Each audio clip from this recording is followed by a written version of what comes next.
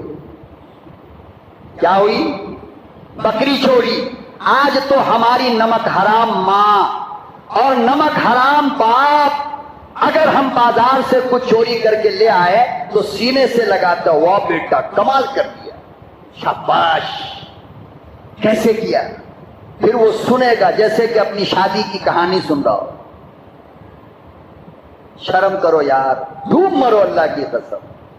اس لیے اللہ نے تم کو ایمان نہیں دیا ہے، اس لیے اللہ نے تم کو قرآن نہیں دیا، اس لیے اللہ نے تم کو اپنا محبوب پیغمبر نہیں دیا ہے.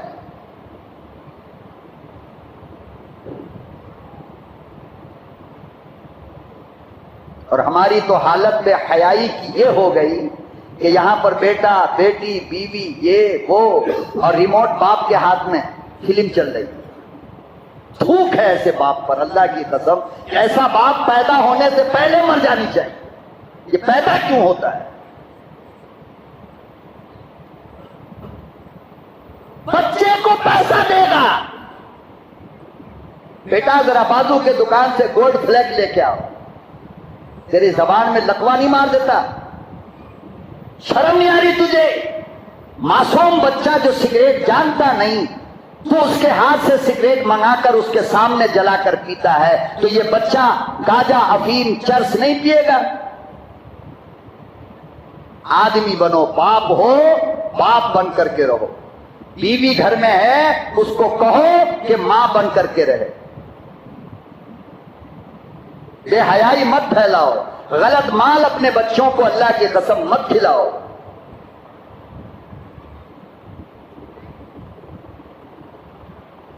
بکرا چوری ہو گئی کوفہ میں، عراق کے اندر. امام صاحب رہتے تھے نا. امام صاحب کو پتا چلا کہ اس گاؤں میں کسی آدمی کی بکری چوری ہو گئی. امام صاحب رحمت اللہ علیہ نے ایک بوڑھے میاں کو بلایا جو بکری پالتے تھے. فرمایا کہ او صاحب ذرا یہ بتاؤ کہ بکری کی عمر کتنی ہوتی ہے؟ انہوں نے کہا 40 سال. سیرت نعمان علامہ شبلی کی کتاب ہے، دیکھو اس میں لکھا ہے کہ امام صاحب نے 40 سال بکرے کا گوشت نہیں کھایا کہ کہیں وہ چوری کا بکرا نہ بازار میں کٹ کے بک رہا ہو. پسینہ گراؤ میرے بھائی، مان جاؤ میری بات. خدا کی قسم میں تمہاری بھلائی میں اپنے سینے میں درد پیدا کر کے تمہیں سمجھاتا ہوں کہ تمہاری آخرت بنے اور میرا بھی اللہ بھلا کر دے. جو ہو گیا سو ہو گیا. لات مارو ایسے کھانے پینے دعوت کو جس کے کمائی کا تم کو پتہ نہ ہو. سوکھی کھلاؤ اپنے بچوں کو. کباب کھانے کا دل ہو، چپس کھانے کا دل ہو، جو کچھ کھانے کا دل ہو بازار میں ملتا ہو اپنے گھر میں بنواؤ، چاہے صحیح بنے یا غلط بنے.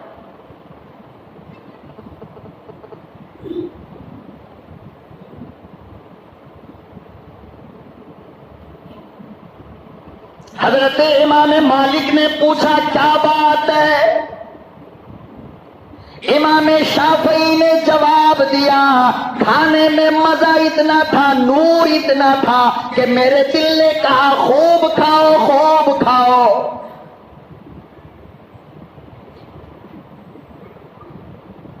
میں نے پیٹ بھر کے کھایا.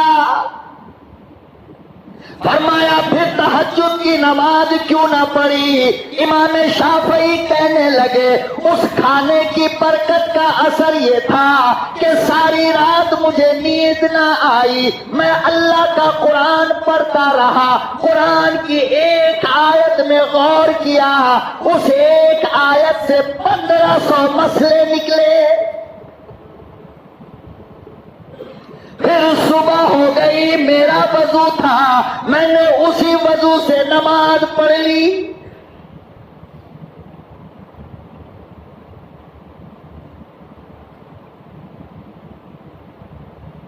اسی لیے اللہ پاک نے قرآن کریم میں بیان فرمایا کلوا من طیبات. ایمان والو، کافر کو نہیں کہہ رہا ہے وہ، یہودی کو نہیں کہہ رہا ہے، نصارہ کو نہیں کہہ رہا ہے، عیسائی کو نہیں کہہ رہا ہے، بلکہ کسے کہہ رہا ہے؟ یا ایھا الذین آمنو، اے میرے بندو، مجھے اپنا مانتے ہو نا، تو جو میں نے تمہیں رزق دیا ہے پاک، اس رزق سے کھایا پیا کرو، اپنے بیوی بچوں کو کھلایا کرو، یار دوستوں کو کھلایا کرو۔ اس سے کیا ہوگا؟ تمہارے اندر عبادت کا شوق پیدا ہوگا۔ کیا ہوگا؟ بولو نا، کیا ہوگا؟ بتاؤ نا۔ موبائل سب کے جیب میں ہے، یہ جتنے لوگ یہاں بیٹھے ہیں، میں سمجھتا ہوں کہ شاید کوئی بندہ ہو جس کے پاس موبائل نہ ہو، ہے نا؟ لیکن کسی کے جیب میں تسبیح تلاش کر کے دیکھو جس پہ اللہ اللہ کیا جاتا ہے؟ کتنے لوگوں کے جیب میں ہوگا؟ کیوں؟ اس لیے کہ ہمارے اندر عبادت کا ذوق، شوق، اللہ کا ذکر، اللہ کی فکر کی توفیق نہیں مل رہی۔